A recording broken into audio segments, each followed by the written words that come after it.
You're welcome back to the Naija Filmmaker, a podcast for us to talk about Nigerian filmmakers, their films, and how we can build a diverse and functional industry. I'm your host, Selegot. On this episode, my guest is Nwamaka Chikezie. She's a writer and director. She has made 3 short films and has written scripts for film and TV. We talk about work as an assistant director, why new stories need to be told, and what she's currently working on. If you're a new listener, you're welcome and I hope you enjoy.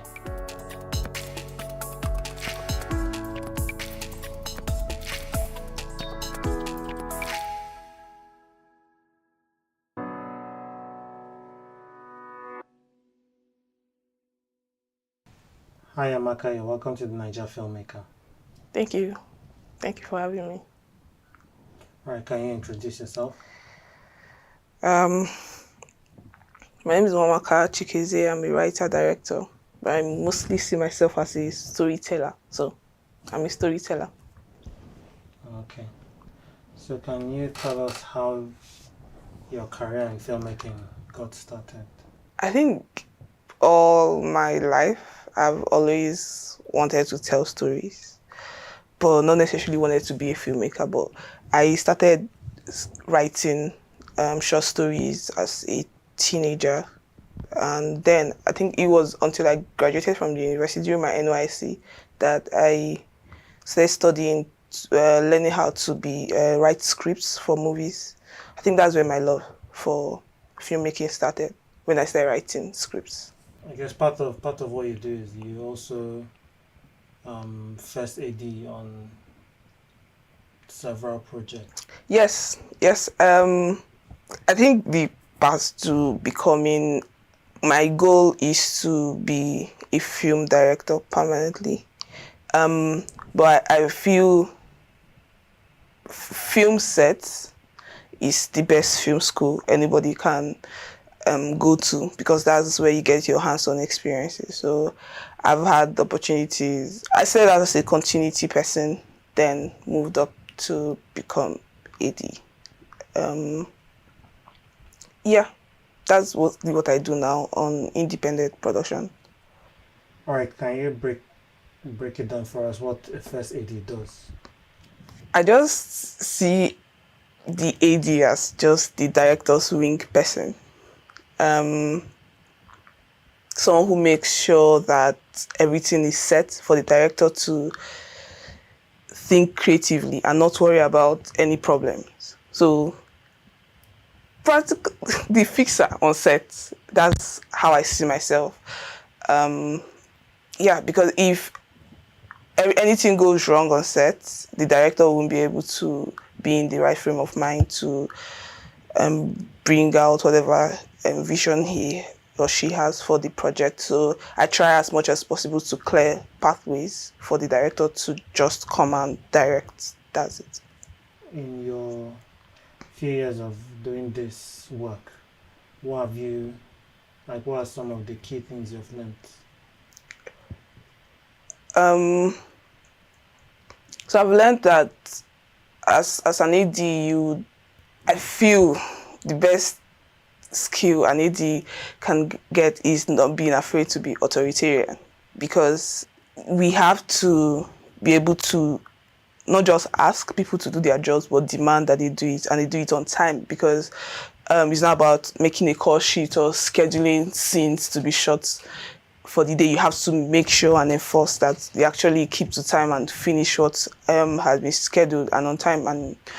And so to do that, you have to have really good communication skills, and people are not going to like you a lot on set.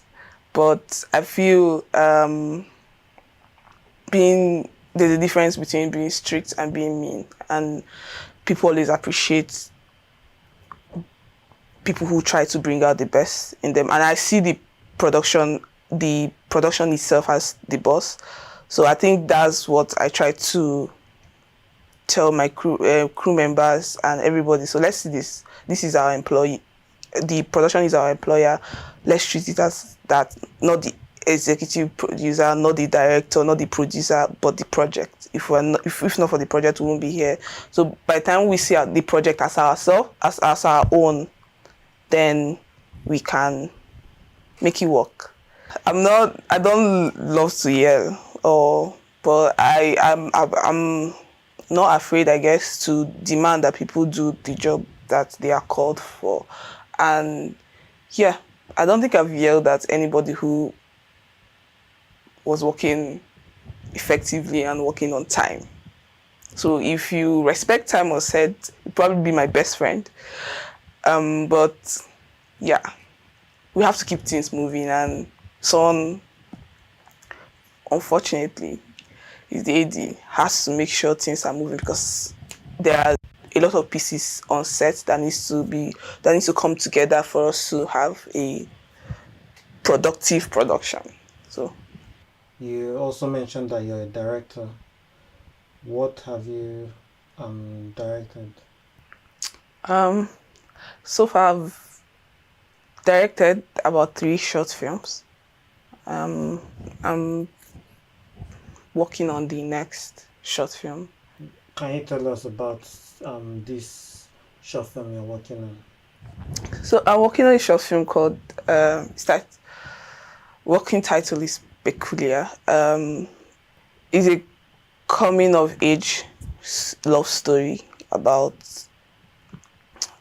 a hearing impaired guy who falls in love with someone he meets online. The subject matter of persons living with disabilities in Nigeria and how we live life. I look at how our society is structured and how we don't really, I don't know, out of curiosity, I wonder how these people live around us, how they assimilate, how the lack of social or mental or physical medical amenities. And then it hit me. Like, what if someone around me who is walking past me can't hear? Because apart from some physical disabilities that we can all see that are glaring, I think when it comes to defects with hearing, it's not very obvious, and it's not something that is easily noticeable at first glance. So yeah, it's something I'm very passionate about, and I can't wait to start production. Would you say these are some of the kind of stories you like to tell as a director? Yeah, I see myself as someone who loves to talk about the elephant in the room. Those conversations that are like frogs in our throats that we don't like to talk about. It's not that we don't know it, they exist, the problems, the talks, and yeah, I feel and I'm a believer in the power of one telling their own story. So I believe it takes one to tell their own story, and I believe stories are, especially stories that are relatable, are about us, makes it easy to live. I don't know. That's how I see it. I feel we are very diverse people, and our storytelling should reflect that. So you mentioned that you also write. What do you find that you have to do with short films that feature length films kind of give you more room to play with? I feel they are different in terms of even story development and planning and budget. I feel for short films, one of the things that draws me to short stories is it's just the small time you have to explain a very massive idea. So you have this tiny time to talk about beginning, middle, end, which is also what you also talk about in feature films or series. There's the beginning, there's middle, there's end. But I think the length of the film gives you room to expand or not to expand. So for instance, the last short film I directed, it was a 3 minute short film. 3 minutes, we had 3 minutes on the dot, nothing more, nothing less, to tell a story that people would understand from beginning, middle, end. So we had to keep cutting the story and keep making sure that everything was within that time. But I think the liberty that feature films gives you is that the same short film story, for a feature length, you can expand it and give backstories of the characters, and probably give the audience a little bit more satisfaction that short films you don't get with short film. But I think that's the intrigue of short films, the not knowing, the knowing in the not knowing. I don't know how to explain that, but I feel that's why I love to watch a 10-minute short that give me a lot, and also give me a lot to think about. Yeah. I'm sure people have different stories of like their experiences with ADs. Like last year, I had to be the AD on a film, and like actually tonight somebody told me they thought I was a sadist because basically I have this different zone I enter when I'm on set, especially when you have to be the face of seriousness and pushing everybody to do stuff. Can you talk about some of the good and bad experiences you've had?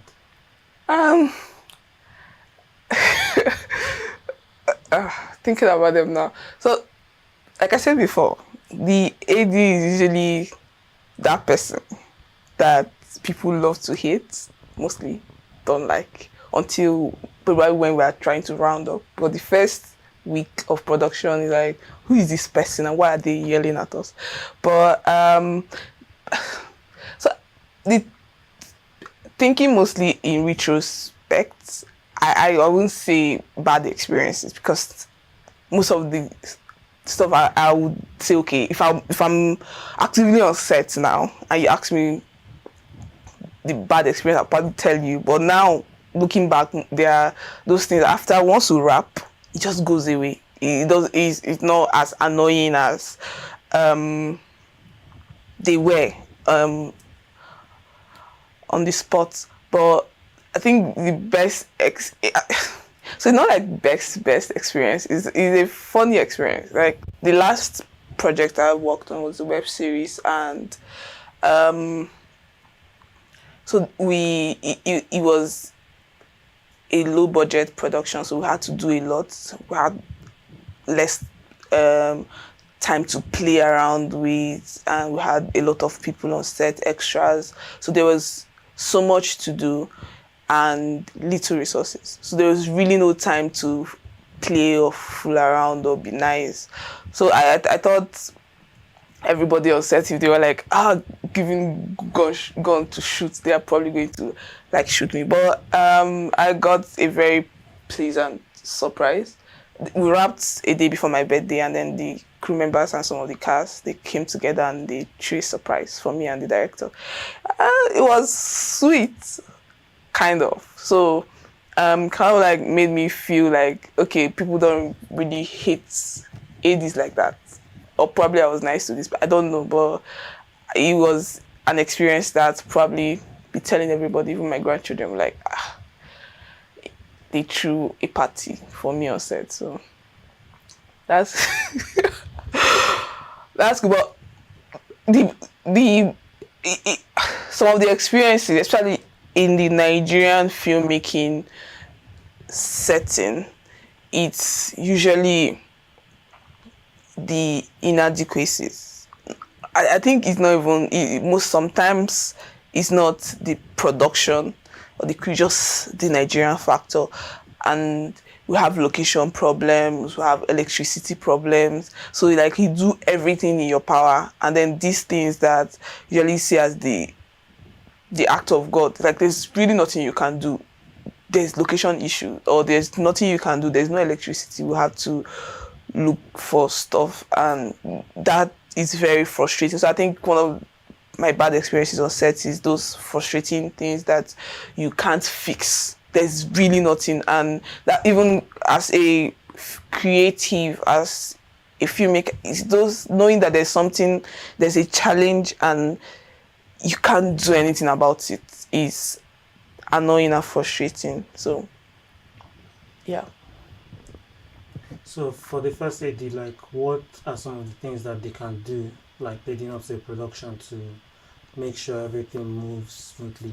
So usually I was telling someone, a producer the other day, that I see myself as a member of all the departments when I'm aiding, starting from production coordinator, the assistant, the production assistants, everybody, so that they all see me as part of their team. So if I come to you and we're talking, if there's an issue with this department, everybody's talking to me, not like someone who is not from this department, but someone who is part of this department, and so that we can all find the issues together. So I feel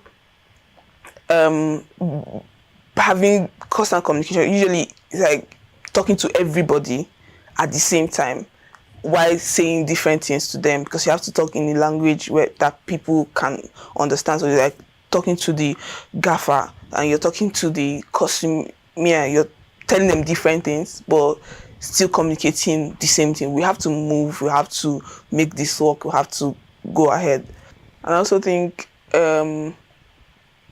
also knowing that in as much as you bring people together to do the work on set, it's a collective process and collaborative, and like yelling will not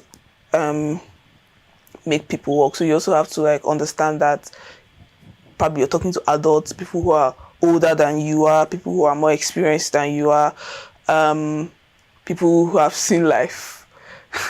So people who have different orientation, background, and so it's really a lot, knowing how to make it work and people, so that people will not kill themselves on set.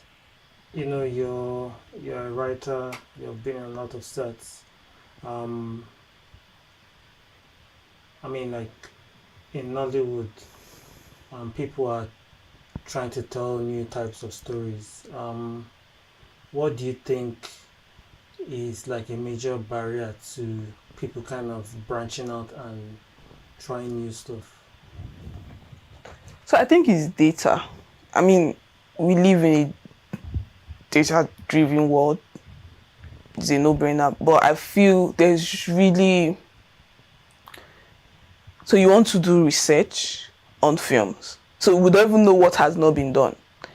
I watched a 1995 film, Amakiwe's film, and it starred RMD, and it was a good drama, and these are films that we don't have a library that you say, okay, you want to find the first Nigerian comedy, the first movie from this genre, the first movie from this genre. So I think it's the data. You don't know how much, okay, I want to make an action film. The action films that was made in Nigeria, not the ones that were made in Hollywood, the ones made in Nigeria with everything Nigeria factor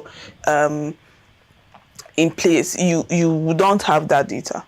And I feel that is the fear. Sometimes it feels like you're doing something that has never been done before, which I think it did not.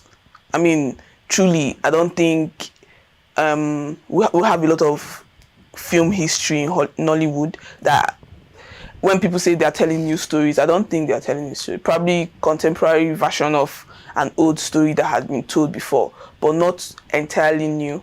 But I feel in terms of new stories, like strong indigenous stories. Indigenous does not mean like, okay, ancient. So I mean stories that are especially Nigerian. So it's like, this is our stories. A film that I was watching, No Country for Old Men, and they kept mentioning the Wild West, and so people who are probably from Minnesota or these places who relate to what, if there is slang, I had to Google it to know what the slang is about. But we want films like that we watch being raised here, or as we grew up here, we have stuff that when someone says this, we're like, this person is a Nigerian. So I want to see that in our films. And yeah, it doesn't, that's literally it. I want to watch and be like, this person reminded me, and then have these things that are our own. I feel most of our stories feel alien. They feel like a film that if you remove the Nigerians in them and put Americans or French people or Indians, the story will still work. But one story is that, man, it just has to be a Nigerian playing this role. Or if this film was not set in Lagos, I can't imagine any other place in the world that it will be set in. So that I feel can be seen in my book as new, trying out new stories. But yeah, I feel one of the problems we have with doing stuff is data in Nigeria. So basically, like, yeah, I always try to watch new Nollywood films. I'm a fan of Nollywood. I want Nollywood to succeed. Our collective success will mean better deals, better opportunities for the whole lot of us. But the thing is, from time to time, I keep getting disappointed because, some of these stories are half-baked, some of these characters are one-dimensional. What are your thoughts about this? Like, I feel like at this level, we shouldn't still be kind of making these elementary mistakes. I think as long as we have very limited amount of filmmakers, storytellers in Nigeria, it's the same people making films, different films, as opposed to a vast amount of people telling different stories from different experiences, from different walks of life. So watch it for the past 10 years. Who are if you've got 10 filmmakers, they are the same people. And the same people will literally tell the same stories. We know Quentin Tarantino's style of storytelling. We have filmmakers. So if we don't have a lot of filmmakers telling a lot of different stories, we will have a problem of the same films. We're like, this is just the same film with a different person and a different house. Literally, the same storyline. But I think that's why I'm always a fan of bringing up young people to tell stories. And we don't all have to be filmmakers to be storytellers. We have books. We can adapt books that have already been written. We can get true life stories. You don't have to create something from the scratch. And that is how I feel we can get different stories.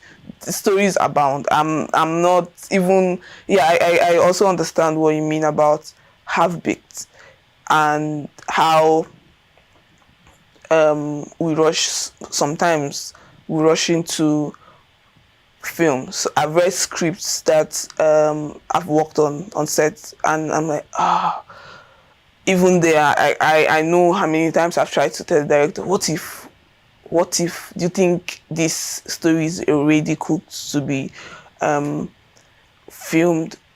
But yeah, there's, like I said, the same people telling the same stories. There's really telling stories. It's going to be hard to find diverse stories, diverse characters that can stand the test of time. So yeah, I feel we need new filmmakers. We need more filmmakers. We just need more people telling stories. So the more people tell stories, the more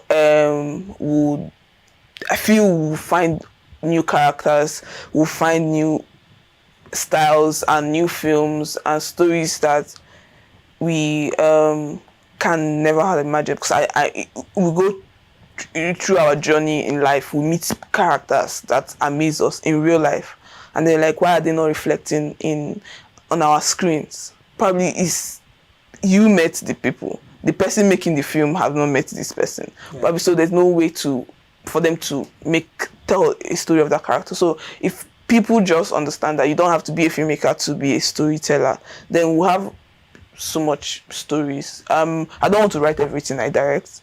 I also don't want to direct everything I write.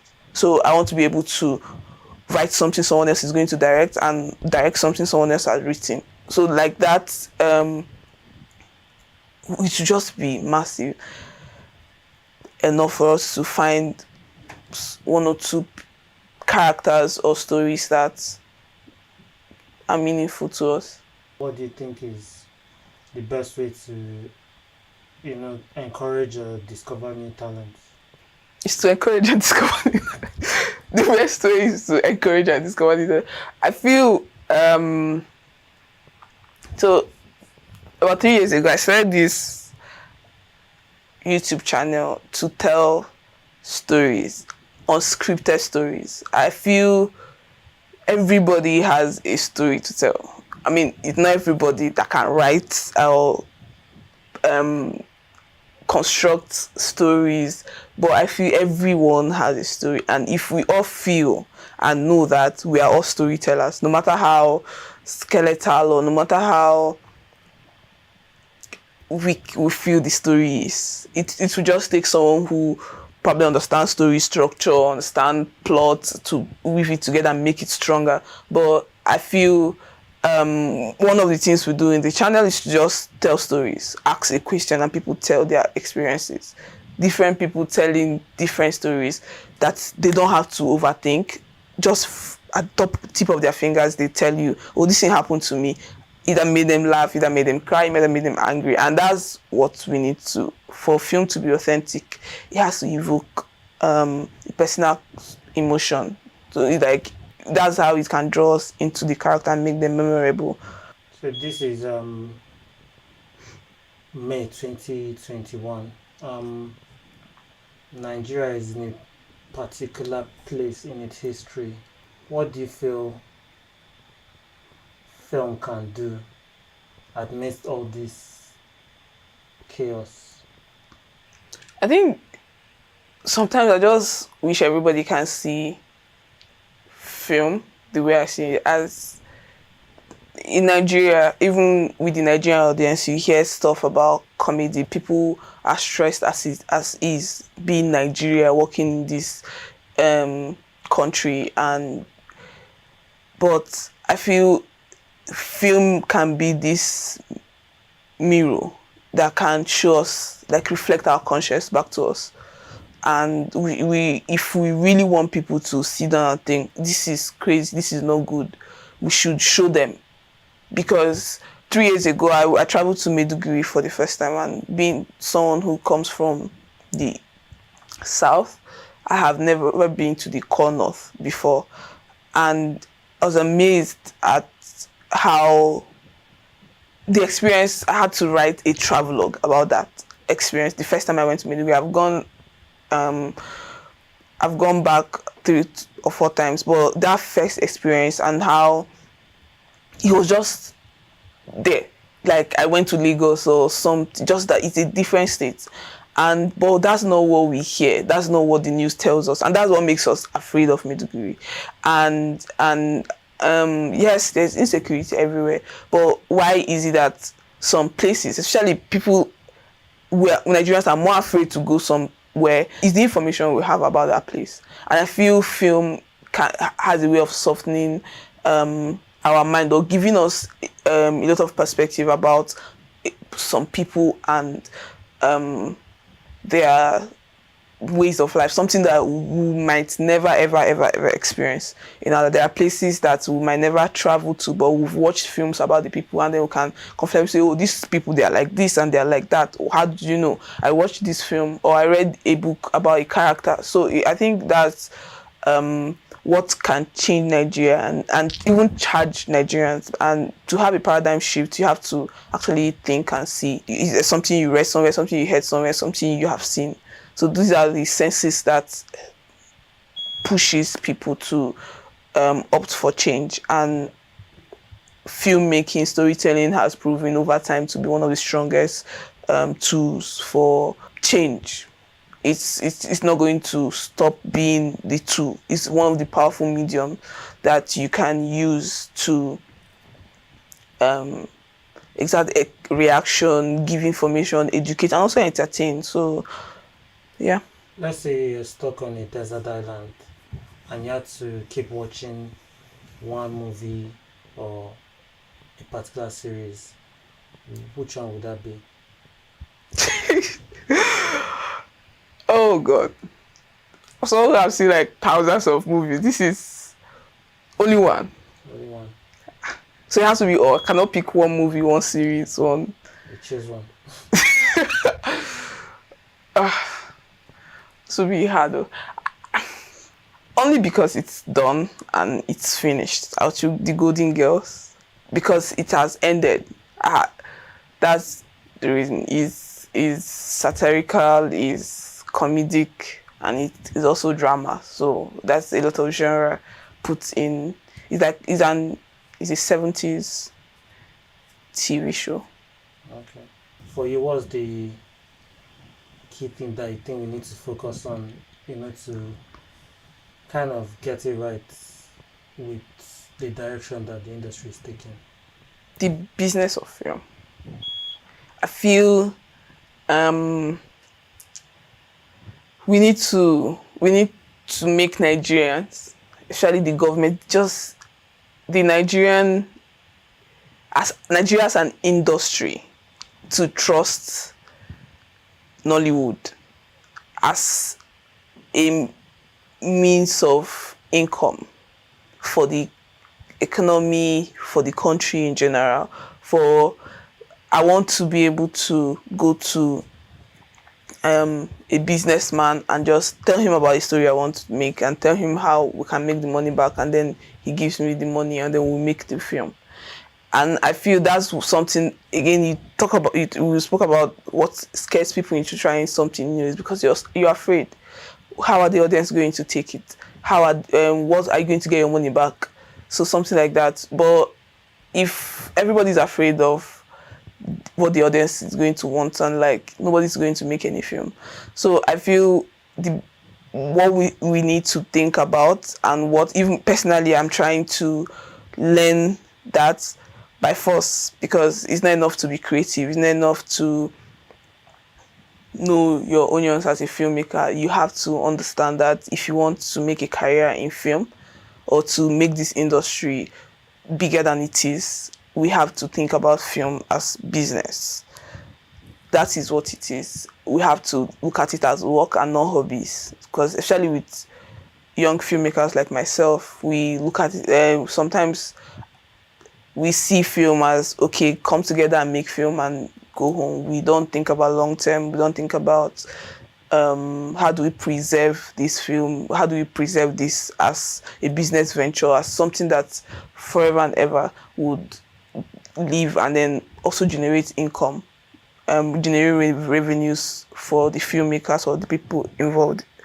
So yeah, I think we need to make people trust that once they give us money, we're going to give them back the money, and believe in the Nigerian audience. So if we're making films in Nigeria by Nigeria and Nigerians are watching it, it means it's still like the by Niger.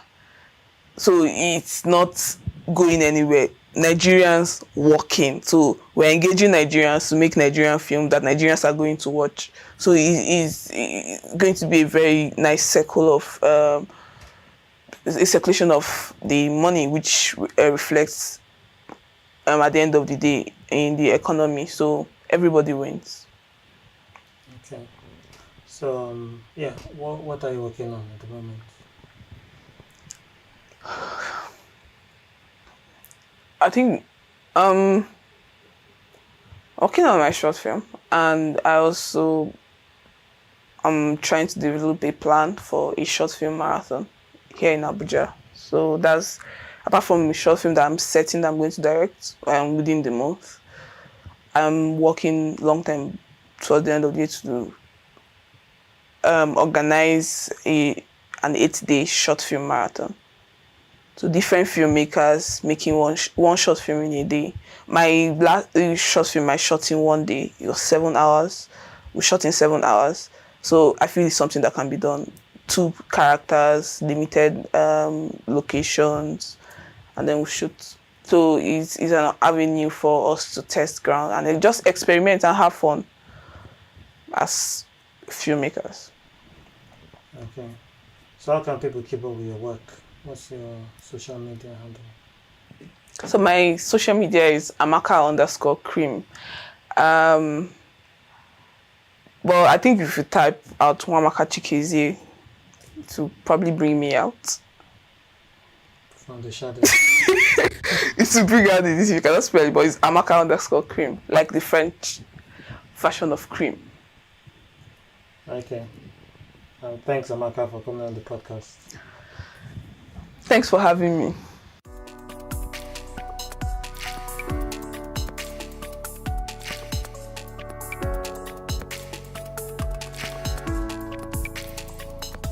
We have come to the end of this episode.